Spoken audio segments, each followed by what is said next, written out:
On peut être mauvais à l'école et bon dans la vie.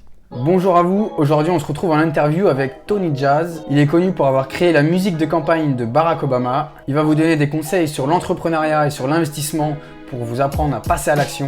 Si c'est la première fois que vous êtes là, abonnez-vous et mettez un petit pouce bleu. Salut Tony. Salut Ben.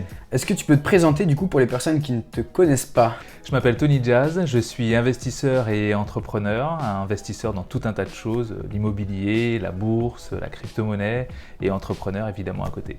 Alors avant de parler entrepreneuriat et investissement, on va parler de ta scolarité et de ton enfance. Okay. Tu as grandi à Aubervilliers. Comment est-ce que ça s'est passé? Est-ce que tu peux nous raconter? Ouais, alors ça s'est plutôt bien passé dans le sens où j'avais plein de copains à Aubervilliers et plein d'amis qui venaient de partout dans le monde. Chez moi, on vient d'Afrique, de tous les pays d'Afrique, on vient de toute l'Europe de l'Est, on vient de toute l'Europe même tout court, on vient d'Amérique latine. Et donc du coup, j'ai eu une enfance très multiculturelle. Ok. Et donc ça, c'était vraiment très riche et hyper intéressant, j'y ai appris beaucoup de choses. Et puis à côté de ça, il y a eu l'école. L'école un petit peu plus, on va dire, façon de parler catastrophique, dans le sens où j'étais toujours le meilleur des derniers élèves, donc j'étais le pire des cancres, on va dire. Donc ça, c'était assez compliqué pour moi lors de ma scolarité, mais bon, je m'en suis plutôt bien sorti à la fin, donc ça va. On peut être mauvais à l'école et bon dans la vie. D'accord, mais du coup, tu as fait quelle étude? Alors après la fac, je suis parti en droit. J'ai fait 2 années de droit. Après, je suis parti en licence et j'ai fait un truc comme 2 heures de licence. Et je suis parti. Pourquoi quitter la licence après 2 heures? Après 2 heures, parce que je me suis dit, bon, je vais rester, j'ai envie de voir ce que ça va donner. J'avais envie vraiment de continuer, mais en fait, j'avais un rêve plus que tout qui était de faire de la musique. C'était ce que je faisais à l'époque, c'était vraiment ce que j'aimais, ce que j'ai fait même plutôt très bien. Et du coup, j'ai décidé de partir et je suis allé... après les 2 heures, je suis parti bosser comme un fou pendant 3-4 mois, voire plus même, et je suis parti et j'ai déménagé au Canada.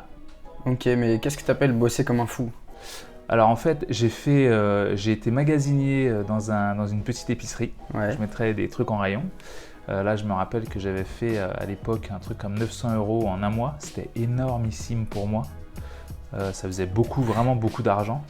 Après, j'ai été chauffeur de maître, donc je conduisais des Qataris, des PDG français, je les ramenais là où ils voulaient que je les ramène. Et donc ça, c'est vraiment plutôt comme un fou parce que je prenais des gens à l'aéroport aux alentours de 6 h du matin. Après, je travaillais toute la journée. J'avais une petite pause vite fait à midi quand ils allaient manger, s'ils mangeaient. S'ils ne mangeaient pas, je continuais. Et après, jusqu'au soir, je les ramenais chez eux. J'avais 2-3 heures de pause, le temps qu'ils se préparent, qu'ils s'habillent. Et là, ils repartaient généralement en boîte pour certains. Et donc jusqu'à 3-4 heures, je les attendais dehors.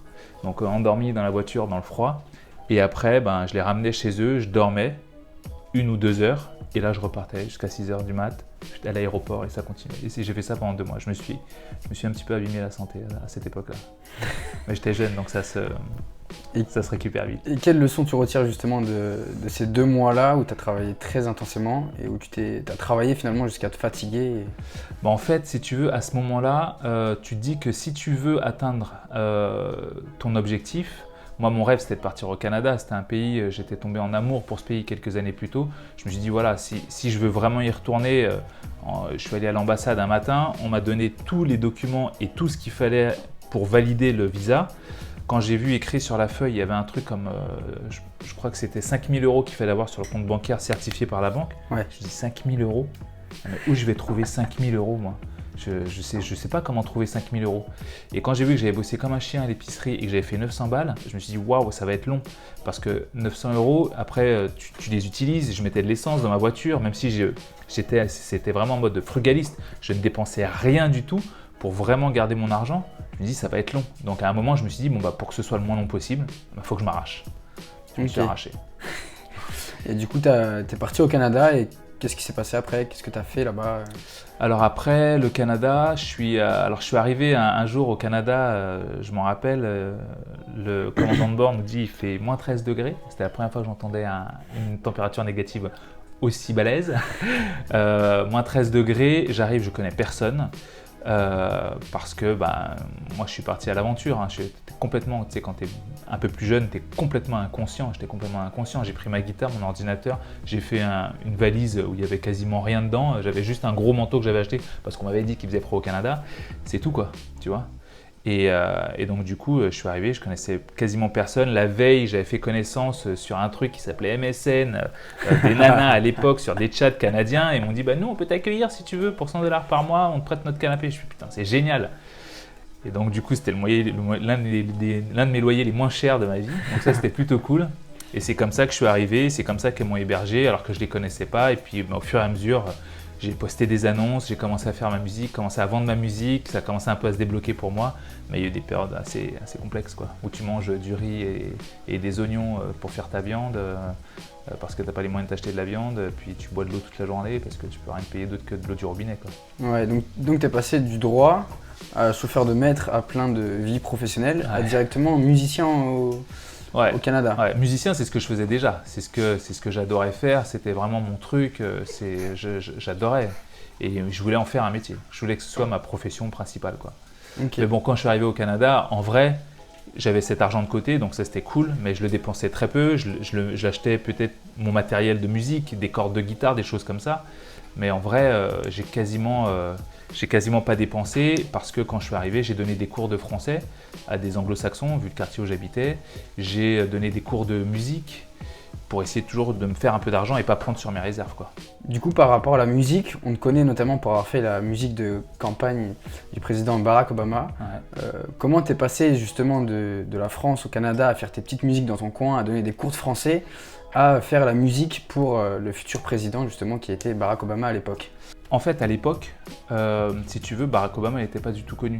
On est en 2006, tu vois, donc en 2006, autant dire que la terre entière ne connaît pas ce mec qui s'appelle Barack Hussein Obama à l'époque. Moi, je ne le connaissais pas non plus. Et la plupart des Américains ne le connaissaient pas, sauf ceux qui étaient un peu dans la vie politique ou qui avaient déjà vu des choses qu'il avait fait. Autrement, le mec est un inconnu à cette époque-là. Okay. Donc c'est vraiment ce qu'il faut garder en tête, c'est qu'il n'est pas la personne qu'on connaît aujourd'hui. D'accord. Ouais. Et donc moi, à cette époque-là, j'ai des amis qui me disent bon voilà, on va s'impliquer dans l'élection d'un mec qui veut devenir président des États-Unis, c'est génial. Je le regarde à la télé, je me dis waouh, ce mec est extraordinaire, c'est incroyable. Mais je le connais pas plus que ça. Ouais. Et je me dis je vais faire un truc pour lui parce que j'aime bien. Il faut se dire qu'à l'origine, quand je fais ce truc pour lui et que mes amis me disent oh, tu fais de la musique, tu es dans les studios, vas-y, fais un truc quoi. Je me dis ouais, ok, pourquoi pas, mais je me dis parce que j'ai bien aimé le gars, donc je vais faire un truc. Mais à l'origine, je fais une musique pour un mec qui est inconnu. Donc à l'origine, j'aide un inconnu, j'aide quelqu'un qui n'est pas connu. Par chance, ce mec devient président et du coup, ça propulse ma carrière. Mais en vrai, à l'origine, j'ai juste aidé un inconnu, quoi. Donc, mais bon, du coup, c'est ce que je dis souvent, c'est que aider un inconnu, vous savez pas, peut-être que demain il deviendra président, quoi. J'aime beaucoup ça parce que on va dire que tu as travaillé pour un inconnu et tu as travaillé surtout gratuitement pour un inconnu. Ouais, c'est ça. Alors qu'aujourd'hui, on est un peu dans la course à l'argent. Ouais. Et à l'époque, tu as fait une musique gratuitement pour un mec que tu connais pas. Ouais. Pourquoi avoir fait cette démarche plutôt que justement continuer de travailler pour des gens qui te payent pour tes services? Ouais, parce qu'en fait, j'ai toujours eu un côté en moi où j'aime aider et j'aime bien accompagner. Je me dis waouh, tu as un super combat, tu fais un truc génial, j'ai envie de faire un truc pour toi et ça sera ma manière de participer. Bon, si derrière tu deviens président, c'est juste génial. Et là, pour le coup, c'était le cas. Mais en fait, c'est quelque chose qui est inné en moi de vouloir. Quand je vois quelqu'un un peu en galère ou qui essaye vraiment, mais il lui manque un petit truc, j'essaie toujours de lui donner la petite impulsion ou de l'aider. Et ce que je dis généralement d'ailleurs à ces gens-là, c'est qu'aujourd'hui, je vous aide et j'aimerais que demain, si vous croisez quelqu'un sur votre chemin, j'aimerais que vous puissiez l'aider exactement comme je vous ai aidé, c'est-à-dire sans rien demander en retour et vous aider juste naturellement, pas attendre que la personne vous demande d'aider. Ça sera une manière de remercier. Et donc, c'est quelque chose que j'ai toujours eu et c'est quelque chose qu'on m'a inculqué. Donc, c'est resté. Du coup, après ce passage où tu as fait la musique aux États-Unis, qu'est-ce qui s'est passé dans ta vie? Est-ce que tu es resté au Canada, tu es revenu en France? Ouais. Tout. Alors après, je suis revenu en France. Donc là, c'est bien parce que tu retrouves tes amis, tu retrouves aussi un peu tes repères. Mais mine de rien, même si tu retrouves tes amis et tes repères, tu te rends compte que rester des années au Canada, ça a changé aussi ta mentalité. Donc je me rappelle quand je suis revenu en France, je voulais créer une boîte et j'ai créé une boîte qui est spécialisée dans le design sonore, donc dans la création de musique pour les entreprises. Puis moi, premier réflexe, quand j'arrive en France et que je veux monter cette boîte, j'appelle tous mes concurrents. Tu vois, j'appelle tous mes concurrents et je leur dis bon ben voilà, je vais arriver dans le game en gros. Donc faisons connaissance quoi. On peut être concurrent professionnellement, mais on peut être amis dans la vie, tu vois. Et je me dis bon bah je vais les appeler, je vais faire ça. Et en fait le retour que j'ai, c'est des mecs qui limite m'insultent au téléphone, ne veulent pas me prendre. Et si jamais il y en a un ou deux qui me parlent au téléphone, c'est pour me dire ah non mais ça sert à rien de venir. Hein. Le marché il est bouché, il y a rien à faire. Moi je veux pas te rencontrer, je veux pas te calculer, ne m'appelle plus jamais. Je me dis waouh, ok, différence de mentalité. Bah après du coup, j'ai dit bon bah ok, bon bah ils aiment pas mon style ou ils n'aiment, mais aux États-Unis c'est juste normal de faire ça, tu vois, ou au Canada ou dans les pays anglo-saxons c'est juste normal de faire ça. Il n'y a pas de problème à faire ça. Donc du coup je me dis bon bah ok, bon bah puisqu'on va pas se rencontrer, il n'y a pas de problème, je vais vous éteindre. Et c'est ce que j'ai fait. Donc tu me dis que tu les as éteints. Quel conseil t'aurais à donner à quelqu'un qui veut aujourd'hui créer sa boîte et dans un secteur justement où il y a beaucoup de concurrence? Comment est-ce qu'on fait pour soit dépasser ses concurrents, soit travailler avec eux?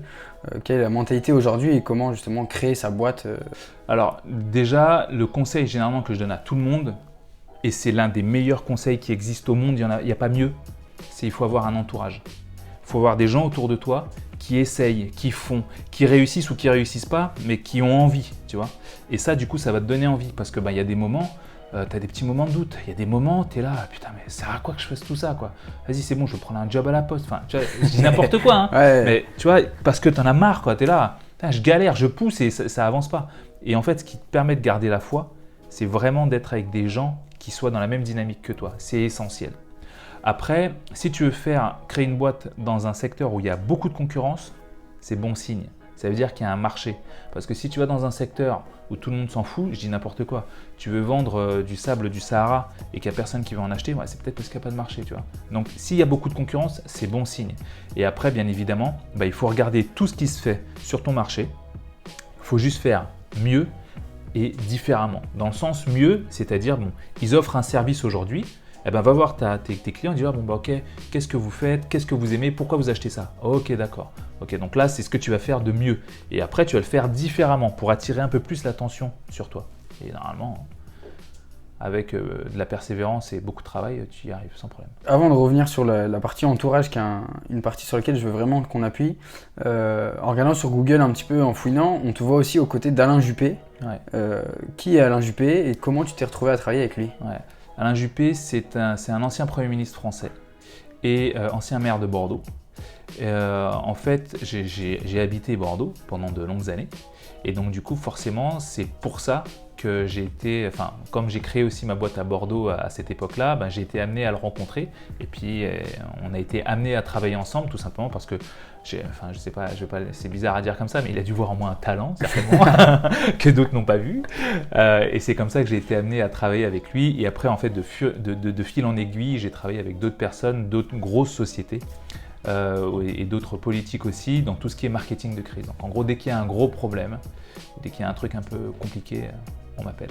Tu parlais avant de l'entourage et là du coup d'Alain Juppé en tant que maire de Bordeaux. Ouais. Du coup, en quoi l'entourage est important positivement pour sa carrière, mais aussi pour justement rencontrer d'autres personnes avec lesquelles on a envie de travailler mais qu'on ne connaît pas forcément? L'avantage de l'entourage, c'est qu'en plus de te motiver et d'avoir une même dynamique, ça va te porter et ça va t'amener un réseau supplémentaire. Demain, je vais voir que tu fais une interview avec un gars que j'adore, avec qui j'ai toujours voulu juste échanger, même pas forcément travailler. Ouais. Je vais dire, putain, je viens de voir que tu as interviewé ce gars-là, c'est énorme, ça fait des années que je veux le rencontrer. Est-ce que tu pourrais me mettre en connexion avec lui, que je puisse juste discuter avec lui, quoi. Donc l'entourage aussi, il va t'aider à te propulser au niveau du réseau. Et ça, c'est essentiel. Dans un monde dans lequel on vit aujourd'hui, les téléphones portables, les réseaux sociaux, tous les réseaux sociaux, tout ce qui permet de nous mettre en connexion, il y a des gens qui sont réfractaires à ça. Bon, ok, pourquoi pas, mais ça, c'est notre monde d'aujourd'hui. Tu ne peux pas le nier. Quand c'était l'époque des silex, si tu n'avais pas ton silex, tu étais mort. Ouais. Aujourd'hui, si tu n'as pas des réseaux, si tu n'es pas en connexion, si tu n'as pas un smartphone un peu performant, tu es en galère. Donc du coup, ça fait partie en fait de ce monde-là. Et il faut pouvoir être dans l'actualité, dans la vraie vie, quoi, dans la vie réelle. Il y en a qui pensent que les réseaux sociaux, c'est pas la vie réelle. Crée ta boîte, fais-toi défoncer ta boîte sur les réseaux sociaux, tu vois, c'est pas la vie réelle. Ah oui, grave. Et comment savoir en fait si on a un entourage qui est positif ou qui est négatif? Comment on peut faire cette différence-là entre le bon entourage et l'entourage négatif, on va dire? C'est très simple. Je vais te donner une phrase que tu vas dire et tu vas savoir si tu as un bon entourage ou pas. Ok. tu vas expliquer à ton meilleur pote ou à ton pote ou à des gens que tu vois tous les jours, tu vas leur dire, bah voilà, j'ai envie, et raconte-leur ton rêve. Dis-leur, moi, mon rêve, je vais te donner l'un de mes rêves. Donc, je vais partir te voir, t'es mon pote, je vais partir te voir et je vais te dire, hey, tu sais quoi, moi, mon rêve, c'est d'avoir une énorme villa au Canada, une énorme villa à Miami, en Guadeloupe, chez moi, dans les Antilles, dans la Caraïbe, avoir mon bateau, inviter tous mes amis, faire des trucs et j'ai envie d'inspirer un maximum de gens autour de moi. Ça, c'est mon rêve. T'en penses quoi? Si la personne en face, elle dit « Non mais toi, ton rêve, il est déconnecté. Excuse-moi, mais tu roules en Twingo. De quel yacht tu es en train de me parler? Tu es en train de me dire que tu veux inspirer des gens. Les seuls mecs que tu connaisses, c'est des mecs avec qui tu étais au collège et tes voisins, tu les détestes. Donc, je vois pas de quoi tu me parles. Si la personne, elle te répond quelque chose d'un peu négatif ou qui n'est pas dans le sens de ton rêve, qu'elle t'accompagne pas en fait dans ton rêve, qu'elle embrasse pas ton rêve avec toi, coupe les ponts le plus vite possible. Parce qu'en fait, à partir du moment où on est en train de te kidnapper ton rêve et de te le faire abandonner, tu as bien compris que cette personne-là, elle n'était pas là forcément pour ton bien, même si elle t'aime bien. Parfois, ça peut même être ton frère, ta soeur, tes parents qui t'empêchent ça. Ça ne veut pas dire qu'il faut couper les ponts, mais en tout cas, ça veut dire, à partir de ce moment-là, leur parle plus de tes rêves. Tout simplement. Ouais, et raconte tes rêves à des gens qui ont envie de te porter et t'aider. Ouais, c'est ça, parce qu'on voit souvent justement le concept d'entourage, de famille, etc. Et souvent, moi, des entrepreneurs que je connais, finalement, le plus gros frein qu'ils ont, c'est leur entourage, on va dire négatif, mais au sein même de leur famille. Parce qu'ils développent leur réseau d'entrepreneurs, ils développent tout un tas de réseaux. Et finalement, dès qu'ils rentrent chez eux avec leurs copines, avec leurs copains ou avec leurs parents leur disent mais pourquoi tu fais ça? Pourquoi tu te lances sur YouTube? Pourquoi tu essaies de créer ta boîte? Trouve un job, va travailler normalement, finis tes études et après tu pourras faire ta vie comme tu as envie de le faire. Et au final, je pense que le problème vient même de notre éducation au départ. Ouais, absolument. Après, on est beaucoup moins habitués. Pour beaucoup de personnes, ils ne sont pas habitués aux réseaux sociaux, ils ne les connaissent pas, ou pour eux, moi, ça sert à rien, c'est rien. Mais bon, comme je l'ai dit, crée ta boîte sur Internet, fais-toi défoncer ta boîte sur Internet, tu vois, c'est pas la vraie vie. Et on voit souvent justement dans l'entrepreneuriat et sur les réseaux sociaux, comme tu dis, que l'entrepreneuriat est un monde magique qui permet de rouler en lambeaux avec le dropshipping ou avec d'autres e-commerce. En fait, on a l'impression que l'entrepreneuriat est assez... c'est un monde facile dans lequel tout le monde peut réussir et tout le monde peut se lancer à créer un site e-commerce, à faire de l'affiliation ou créer une agence de marketing digital et devenir libre et justement pouvoir mener un peu la vie d'y rêve et déménager à Dubaï. Est-ce que l'entrepreneuriat, c'est vraiment ça pour toi? En partie, oui. Et sur une grosse partie, non. En partie, oui. Pourquoi? Parce que si tu entreprends, devenir libre, c'est entreprendre. Ouais. Si tu veux... il y a des gens qui sont très bons salariés et qui resteront de très bons salariés, mais tu ne pourras jamais devenir libre. Quand je dis libre, chacun met sa liberté où il veut. Il y en a, avoir une famille et rentrer tous les soirs le soir pour les voir et les embrasser, c'est être libre. Ok, c'est leur liberté. Et pour beaucoup d'entrepreneurs, être libre, c'est une liberté de mouvement et une liberté d'achat. C'est-à-dire, demain, j'ai envie d'être à Cancun. Eh ben, je prends un avion puis je vais à Cancun. Demain, j'ai envie d'être à Dubaï parce que j'ai des potes à Dubaï. Eh ben, j'ai envie d'aller à Dubaï. J'ai des potes à Singapour. Ben, j'ai envie d'aller à Singapour. Pour beaucoup, la liberté, c'est une liberté de mouvement, une liberté géographique. Et elle s'accompagne d'une liberté où j'ai envie, j'achète.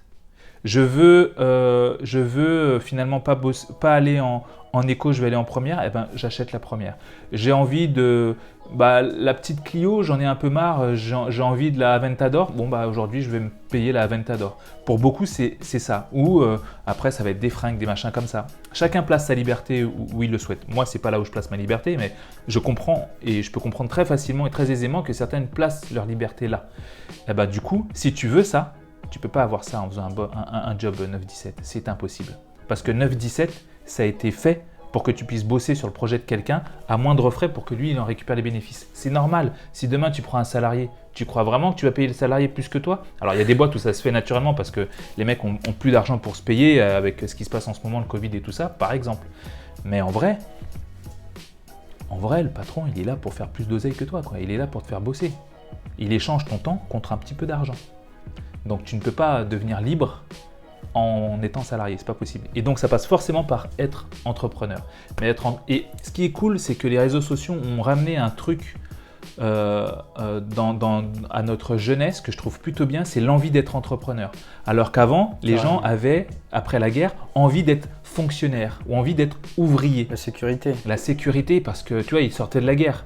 Et après, ça a été envie d'être un bon cadre dirigeant, tu vois. Et puis maintenant, c'est envie d'être un bon entrepreneur. Je trouve ça génial. Après, même si cette image, elle est un peu galvaudée par certains, elle est un peu exagérée par d'autres, c'est pas grave. Au moins, ça fait rêver et ça donne à une jeunesse l'envie d'entreprendre, de faire des choses. Et ça, c'est super parce que du coup, ça les rendra libres et ça va leur apprendre des choses différemment, tu vois. Moi, je suis devenu entrepreneur parce qu'en vrai, les gens voulaient pas m'embaucher. Hein. Mais tu es devenu entrepreneur, mais du coup, qu'est-ce que tu entreprends Bon, en vrai, je me dis, j'entreprends beaucoup de choses. Et le truc, c'est qu'à chaque fois, je cherche un besoin. Je me dis, ok, j'ai vu que les gens avaient besoin de quelque chose. Quand je regarde les infos, pour moi, pour le coup, c'est pas du tout anxiogène. Ouais. Dans le sens où je me dis, ok, je vois ce qui se passe, donc les gens ont un nouveau besoin, ben, je vais leur donner ce qu'ils veulent maintenant. Et donc en fait, c'est ça être entrepreneur. Tu trouves un truc dont les gens ont besoin et tu leur vends. C'est que ça être entrepreneur. Il y a des gens qui pensent qu'être entrepreneur, c'est inaccessible, c'est pas possible, mais qu'est-ce que je vais faire? Moi, le truc que je leur dis, c'est tu veux être entrepreneur? C'est easy, mon gars. Tu fais une liste de tout ce que t'aimes. Dans la liste de tout ce que t'aimes, dans tout ce que t'aimes, tu regardes, ok, quel truc j'aimerais améliorer ou quel truc j'aimerais différemment. Et si tu te rends compte que t'es pas le seul à vouloir ça, qu'il y en a d'autres, eh ben vends ce service. C'est aussi simple que ça. Donc tu vends un truc en plus que t'aimes. Easy et que tu connais. Et de ton point de vue d'entrepreneur, est-ce que c'est mieux de se diriger dans l'entrepreneuriat avec une passion ou de trouver, on va dire, un business qui rapporte beaucoup et se jeter dedans? Qu'est-ce que tu conseilles le plus, on va dire, à un jeune entrepreneur qui regardera cette vidéo, qui veut se lancer dans l'entrepreneuriat? Est-ce qu'il fonce, admettons, dans le dropshipping ou dans le marketing digital, ou est-ce qu'il essaie de trouver vraiment sa passion et de se lancer dedans? Si tu te lances dans le dropshipping, par exemple, et que t'aimes ça, mais t'aimes ça, hein, pas t'aimes l'argent, t'aimes ça, tu vas réussir. Parce que quand tu vas commencer à douter, si t'aimes ça, c'est ce qui fait que tu continues. Si tu fais un truc qui te sort par les oreilles et qu'en plus de ça, tu détestes ça, ça va juste te dégoûter. Ça va finir de te dégoûter, donc tu vas arrêter. Donc moi, je conseille toujours d'aller chercher un truc que vous aimez et ensuite essayer de le vendre différemment en créant des besoins. Parce que l'avantage, c'est que vous allez améliorer déjà votre secteur et franchement, on a tous des coups durs, on a tous des doutes, on a tous des moments chiants. Ouais. Donc forcément, tu arriveras à continuer que si tu aimes ça ou que si tu aimes le faire avec des gens que tu aimes ou ce genre de choses. Mais si à un moment, tu es en mode dégoût et que tu fais un truc que tu détestes, il y a franchement très peu de chances que tu arrives à tenir le cap. Donc tu vas abandonner. Ouais, c'est toujours le problème un peu dans l'entrepreneuriat, c'est qu'il y a beaucoup de gens qui abandonnent et qui ne gardent pas justement leur direction. Tout simplement, je pense parce qu'ils ne sont pas passionnés par ce qu'ils font. Ouais. Et à côté de ça, je sais que tu donnes des cours en école de commerce parce que moi, je t'avais eu la première fois en cours à Innov à Bordeaux. Ouais. Et même si je sais, moi, un petit peu ce que tu apprends aux étudiants, si tu devais dire une seule chose que tu apprends aux étudiants en ce moment, qu'est-ce que c'est? Une chose que je leur apprends plus que tout, c'est de rester en connexion entre eux. Pour moi, c'est la chose la plus importante. Aujourd'hui, on se rencontre, aujourd'hui, tu croises ma route, tu es mon camarade de classe, quoi. Demain, tu es peut-être le mec qui va me donner un job. Demain, tu es peut-être le mec que moi, je vais aider. Ou demain, tu es peut-être le mec qui va avoir le contact qu'il faut pour un projet que j'ai. Donc, ce que je leur apprends le plus, c'est de vraiment rester en connexion entre eux. Quelqu'un a croisé ta vie, je ne te dis pas de l'appeler tous les jours, mais de temps en temps, je sais pas, on a les réseaux sociaux aujourd'hui, c'est facile, mais un petit like juste pour dire hey, « je t'ai vu, je suis passé par là, c'est cool, j'espère que tu vas bien ». Juste ça, c'est hyper important. C'est hyper important d'avoir un très bon réseau.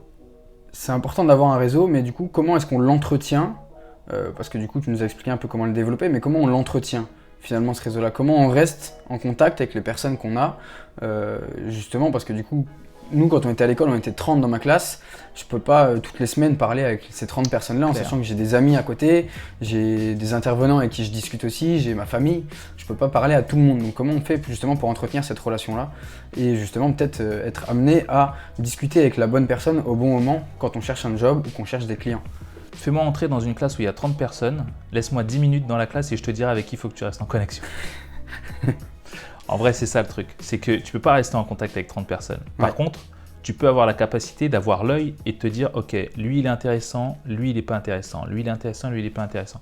À quoi on voit lui il est intéressant, lui il est pas intéressant? Un truc très simple, l'envie, la curiosité, l'empathie, Est-ce qu'il est cool? Est-ce qu'il n'est pas cool? Est-ce qu'il est ouvert? Est-ce qu'il n'est pas ouvert? Est-ce qu'il est curieux? Est-ce qu'il n'est pas curieux? Est-ce qu'il fait que parler de lui ou est-ce qu'il te pose des questions, tu vois? Ouais. Et du coup, l'intérêt que tu dois avoir pour les personnes, c'est des personnes intéressantes et qui s'intéressent aussi à toi. Pas juste des gens qui font un espèce de monologue lorsqu'ils discutent ou bien quand tu leur parles, ils attendent leur tour de parler. Donc en fait, il faut que tu cherches les gens les plus curieux et les plus intéressants. Et en fait, on s'est rendu compte dans les études que tous ceux qui étaient curieux, tous ceux qui s'intéressaient aux autres, tous ceux qui étaient empathiques, tous ceux qui avaient ce type de personnalité étaient des gens qui par la suite réussissaient leur carrière et réussissaient leur vie amicale, familiale, professionnelle. Donc il faut juste que tu t'intéresses à ce type de personnes. Les autres, du coup, calcule pas. Les autres, On s'en fout. on s'en fout. On perd pas de temps finalement. Absolument pas. Absolument pas. La vie, c'est court. Hein. T'imagines l'âge qu'a la planète, tu vois, et toi, le temps que tu restes sur la planète par rapport à son âge, c'est rien. C'est même pas un grain de sable. Donc autant passer un moment agréable. Prendre son temps et profiter justement de son temps libre. Mais comme on dit, le temps, c'est de l'argent. Ouais. Et du coup, quelle relation tu as avec l'argent aujourd'hui? Et qu'est-ce que l'argent finalement représente pour toi aujourd'hui? Alors, l'argent représente pour moi une bonne part de sécurité et une bonne part de je m'en fous. Dans le sens où sécurité, si jamais, je dis n'importe quoi, hein, mais j'ai le frigo qui lâche, j'ai un truc qui va pas, faut payer quelque chose, Ok, l'argent c'est la sécurité dans le sens où je me dis pas merde, comment je vais faire pour payer ça, tu vois? Ouais. Donc du coup, déjà tu as un stress en moins. Et à côté de ça, l'argent c'est quelque chose où tu te dis si j'ai envie, je peux, tu vois. Et donc du coup, ça a une part de liberté, tu vois. À savoir que l'argent c'est un outil, donc ça me permet de faire ça, ça me permet de faire ça.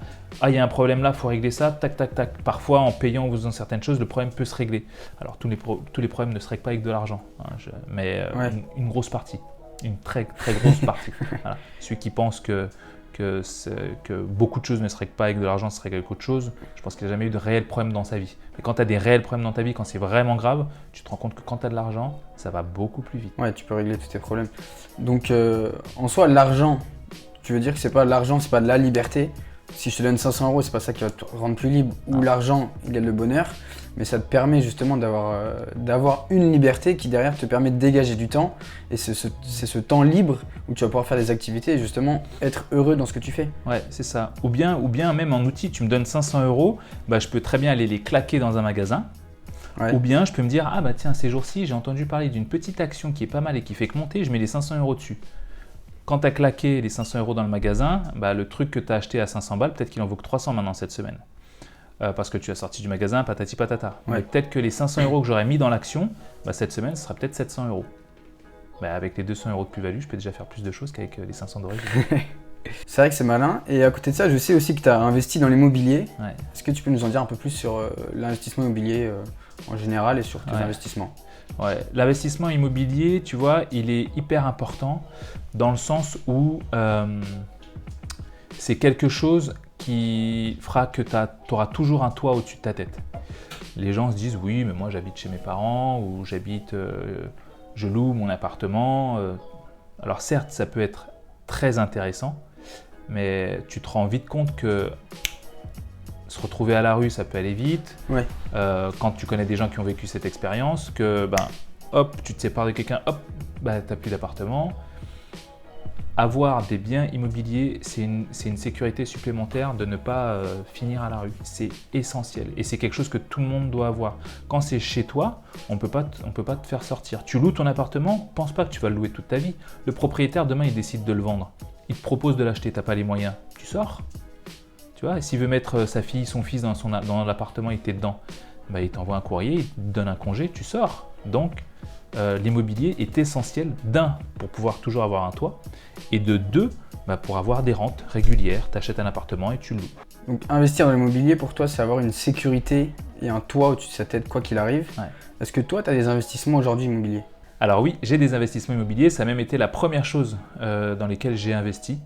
Ça a été compliqué, mais ça a été l'une des premières choses dans lesquelles j'ai investi. Aujourd'hui, ça va un petit peu mieux, j'ai un peu plus de biens immobiliers, mais effectivement, ça a été compliqué au départ. Avant de finir cette interview, j'aimerais poser quelques questions. Notamment, il y en a une où j'aimerais que tu nous parles. Dans une conférence Amadeus, tu parles du vent, du moulin. Ouais. Est-ce que tu peux nous expliquer un petit peu cette phrase-là que moi j'apprécie beaucoup? J'explique qu'il y a des gens qui voient toujours des problèmes partout. Que moi, ça pourrit mon monde d'ailleurs, ces gens-là. Donc je les exclus de mon monde, ils ne font pas partie de mon monde. Mon monde est comme une île sur laquelle il n'y a que des gens cool, sympas, qui ont envie de faire des choses. Tu vois, c'est ça mon île. Et je laisse rentrer sur cette île-là que ces gens-là. Tu vois, sur ton passeport, tu le valides pour rentrer chez moi comme ça. Ok, ouais. Et une île, c'est faite de vent, de beaucoup de vent même d'ailleurs. Il n'y a que du vent d'ailleurs autour des îles. Et j'explique qu'il y a des gens, lorsqu'il y a du vent, je te donne un exemple, hein, eux ils vont se dire « Waouh, il y a du vent, c'est pas bien ». Qu'est-ce qu'ils vont faire? Ils vont construire un mur. Ouais. Mais le truc, c'est que construire un mur, c'est pas productif. Alors que je leur explique que voilà, si quand il y a du vent, vous devez construire des choses, s'il y a une chose que vous devez construire, c'est des moulins. Parce que lorsqu'il y a du vent, lorsqu'il y a le vent du changement, certains construisent des murs et d'autres des moulins. Et avec des moulins, quand tu sais à quoi sert un moulin, tu peux faire beaucoup de choses, notamment de la moula. Donc opportunité avec le vent. Exactement. Le vent, du coup, n'est plus un problème. C'est une opportunité avec laquelle on peut créer des choses et faire des choses. Tu le rends stérile en faisant un mur. C'est comme quand il y a une rivière qui passe et que tu dis « Waouh, la rivière elle risque de remplir, de déborder ». Non, profites-en pour faire de l'électricité et créer des choses. C'est ça. Un problème n'est jamais un problème. C'est toujours une opportunité. Ma mère me disait qu'il n'y a pas de problème, il n'y a que des solutions. Et elle a raison.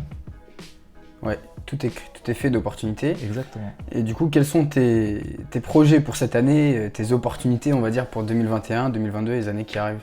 Alors là, je suis justement, tu vois, tous les à peu près 5 ans, à peu près, un petit peu moins, tous les 2 ans, tous les 2-3 ans, je fais des grandes lignes de projets que j'aimerais atteindre, que j'aimerais faire. Ouais. Et là, sur la dernière année, mon dernier plan a mis 5 ans à se faire en entier et donc tout a été fait. Donc là, sur la dernière année qui est passée, j'ai mis 5 ans à accomplir tout ce que je voulais accomplir et je l'ai fait. Et donc là, je suis d'ailleurs tout nouvellement en train de faire mon prochain plan des 2 prochaines années. Donc ça me prend beaucoup de temps, beaucoup de réflexion parce que c'est pas simple, parce qu'un plan est fait pour être changé, donc il va changer au fur et à mesure, s'améliorer. Donc là, je suis en train de le faire, mais si je devais te dire les grandes lignes, ce serait un peu ce que j'ai dit en début d'interview. J'aimerais avoir une maison dans chaque pays, un bateau, pourquoi pas dans la Caraïbe chez moi pour visiter toutes ces petites îles extraordinaires qu'il y a, pouvoir voyager avec mes amis. Comme je le dis très souvent, moi, je veux la réussite de mes potes autant que la mienne, sinon avec qui je vais voyager. Donc j'essaye de pousser et de ramener mes amis là-dedans aussi un maximum pour pouvoir profiter avec eux, pas profiter tout seul. Ouais. L'idée, c'est vraiment profiter avec tous ceux que j'aime et avec tous mes amis ou tous ceux que j'ai aidés. Tu vois, je me dis, ouais, on va devenir une grande fratrie, quoi, une grande famille, ça va être trop bien. Super. Il faudra une vidéo entière pour parler de plan. Ouais, on verra ça plus tard. Hein. Et du coup, pour finir, est-ce que tu avais un conseil, si tu en avais un conseil à donner à quelqu'un qui veut se lancer dans l'entrepreneuriat, justement, que ce soit un de tes potes, un mec que tu croises dans la rue, n'importe qui arrive et qui te dit « Tony, je veux moi aussi être libre, j'en ai marre d'avoir soit mon job, soit d'être étudiant, je veux vraiment me lancer à mon compte ». Quel conseil tu lui donnerais aujourd'hui, s'il y en avait un seul que tu lui donnerais? En vrai, ce ne serait pas un conseil sur l'entrepreneuriat, ce serait un conseil sur l'état d'esprit. Ouais. Parce que l'état d'esprit, c'est ce qui te sauve quand tu n'as plus rien. C'est ce qui te sauve quand tu es blessé, c'est ce qui te sauve quand c'est la merde. C'est pas le fait d'être un entrepreneur. Un entrepreneur, il panique, il arrête tout. Voilà. Mais l'état d'esprit, c'est ce qui fait que tu continues. Donc si je devais lui donner un conseil, vraiment pour qu'il puisse continuer le plus possible et ne jamais lâcher, c'est vraiment le fait de se dire pour quelle raison tu fais ça à chaque fois. Pour quelle raison? Tu as un plan, tu connais ton plan, tu sais ce que tu veux faire. C'est ça? Ok, si tu es en galère là, c'est pour ça que tu veux le faire. Il y a un problème, on te parle mal, on te dit que c'est de la merde, il n'y a aucun client qui veut acheter tes trucs. Ok, rappelle-toi pourquoi je veux le faire. Okay. Et te rappeler pourquoi tu veux le faire, ça va te permettre de te remettre en question plus facilement. De ne pas être obstiné comme la mouche sur la vitre, tu vois. Okay, et de te remettre en question et de prendre du recul, réfléchir et revenir. C'est vraiment ça. Et avoir vraiment cet état d'esprit de j'essaye, ça bug, je trouve une autre solution, je réessaye et de toujours se dire ok, c'est pas parce que ça n'a pas marché que du coup il faut arrêter. Donc c'est vraiment un conseil d'état d'esprit de toujours être flexible. C'est le conseil le plus important. D'être flexible, trouver la raison pourquoi on fait ça et trouver en fait son pourquoi intérieur. Exactement, c'est essentiel. Ok, parce que moi j'ai un petit problème avec le développement personnel, qui est que aujourd'hui on en consomme tous les jours, on voit des vidéos de motivation, on voit plein de choses, plein de citations, mais le problème, j'ai l'impression que il y a énormément de personnes qui regardent et qui consomment du développement personnel, mais en fait dans la vraie vie, les gens, ils n'arrivent pas à faire la part des choses et ils ont vu des conseils comme quoi il faut passer à l'action, il faut faire des choses, mais en fait ils passent tellement de temps à regarder ce contenu-là que c'est du temps qu'ils perdent pour justement développer leur business, développer leur activité et se lancer dans l'entrepreneuriat. On voit qu'il faut pas attendre le bon moment pour se lancer, mais en fait en lisant des livres, en disant tiens, il faut pas que j'attende le bon moment, je vais lire ce livre-là, je vais suivre cette formation-là, je vais faire ça, mais en fait on fait du développement personnel, entrepreneuriat, dev perso, entrepreneuriat, mais en fait on n'avance pas vraiment dans son business. Comment on peut pallier à ce problème-là qui, pour moi, est un vrai problème aujourd'hui? Alors le souci, c'est vraiment les gens qui consomment ce type de contenu et qui en fait sont tellement passionnés par ce type de contenu qu'ils en oublient le fait qu'il y a du taf, quoi, et qu'il faut se mettre à bosser, tu vois. Ils disent ah mais c'est trop bien, je vais regarder la dernière vidéo 2, le dernier machin 2, le dernier conseil 2, ok, mais du coup à quel moment tu te lances? Bah après celui-là, ça sera le bon. Et en fait les gens ne font jamais parce qu'ils ont trop peur et parce que ça les rassure de regarder des vidéos de développement personnel en cherchant le déclic. Le problème, c'est que le déclic, il n'arrive jamais parce que tant que tu passes pas à l'action, tu n'as pas le déclic. Alors, les vidéos de développement personnel, c'est très bien. Chacun en fait un peu à sa manière, chacun en fait un peu comme il le souhaite. L'idée générale qu'il faut comprendre des vidéos de développement personnel, c'est avoir un bon état d'esprit pour faire, pour passer à l'action, pour comprendre, pour pas se sentir blessé, pour tout un tas de choses. Mais in fine, si tu ne fais que consommer sans passer à l'action, bah, tu ne sers à rien et ça ne sert à rien de faire ça. Je te donne l'exemple d'un mec qui passe toute sa journée sur le canapé qui regarde des matchs de foot. Ça ne va pas faire de lui le meilleur footballeur du monde. Tant qu'il ne va pas sur un terrain et prendre un ballon et se manger un petit pont, il ne pourra jamais comprendre ce que c'est que le foot. Et du coup, il comprendra mieux que quand il fait « Ah, mais qu'est-ce que tu fais là ?» Il comprendra mieux que ce n'est pas si facile que ça. Tu vois. Donc en fait, le passage à l'action est essentiel. Tu peux rester des heures, être le meilleur, le plus grand professionnel du développement personnel assis sur ta chaise avec toutes les grandes théories. Tant que tu n'es pas passé à l'action, tu ne comprends pas ce que tu dis. Ça reste de la théorie. Donc le passage à l'action est essentiel. Mais ça vaut pour le développement personnel, ça vaut pour toutes les vidéos de formation que les gens peuvent acheter pour devenir investisseur immobilier, investisseur de je sais pas quoi, entrepreneur de je sais pas quoi. Tu peux regarder toutes les vidéos, tous les derniers logiciels, tant que tu passes pas à l'action, tu ne vois rien. Et tu as dit une petite chose, tu as prononcé le mot la peur. Qu'est-ce que tu veux dire par la peur? Les gens, ils ont peur de quoi Les gens ont deux peurs. Certains ont la peur d'échouer et d'autres ont la peur de réussir.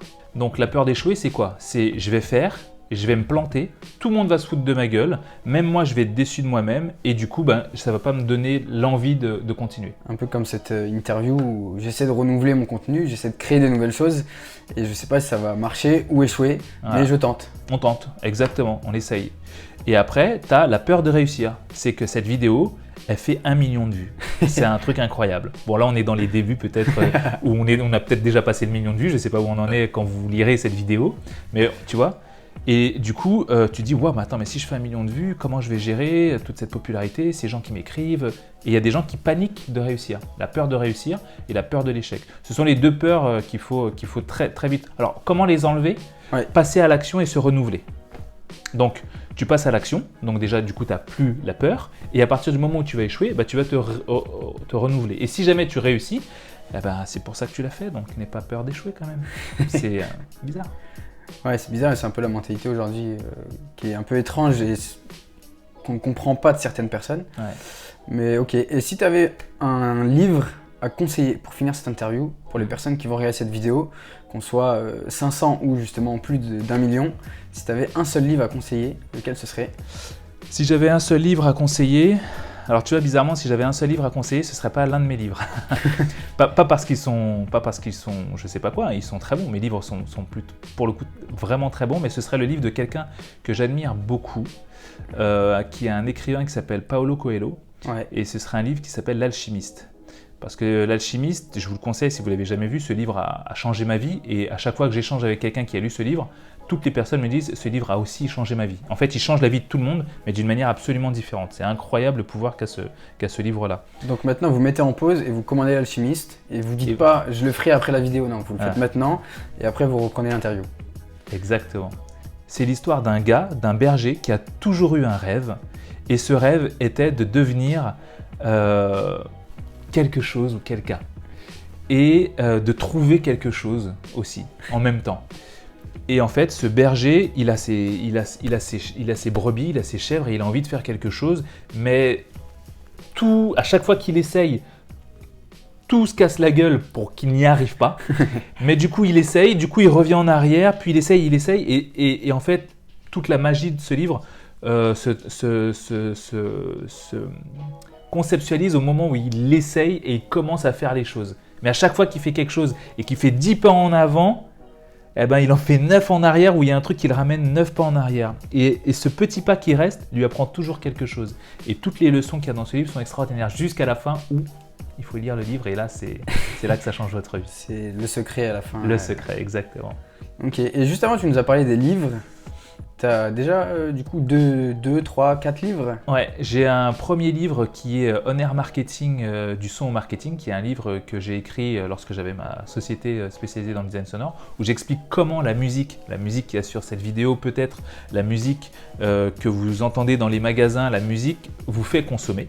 Okay. Un deuxième livre qui est Comment se faire un réseau à partir de zéro, où j'explique l'importance d'avoir un réseau autour de soi qui est essentiel et qui pourra vous aider. Un troisième livre qui est Où investir après la crise, où je donne tous les grands investissements accessibles à tout le monde, pas forcément onéreux, avec une vision à l'intérieur de qu'est-ce qui peut être intéressant, dans lequel investir ou pas investir. Et un dernier livre qui va sortir dans très peu de temps, peut-être qu'il est sorti au moment où je parle sur cette vidéo, un livre qui s'intitule « Tout ce que l'école ne vous a pas appris ». D'accord. Et où est-ce qu'on peut trouver ces livres? Alors, allez tout simplement sur mon site internet tony-jazz.com. Je mettrai le site de Tony en description. Si vous avez des commentaires sur cette vidéo, vu que c'est la première interview, n'hésitez pas à commenter, liker, partager. Faites tout ce que vous voulez avec la vidéo, ce sera que bénéfique pour vous. Et n'hésitez pas à me dire en commentaire quel entrepreneur vous voulez que j'interviewe. Je pourrai interviewer tout le monde et n'importe qui grâce à mon réseau. Je vous dis à la prochaine dans la prochaine vidéo.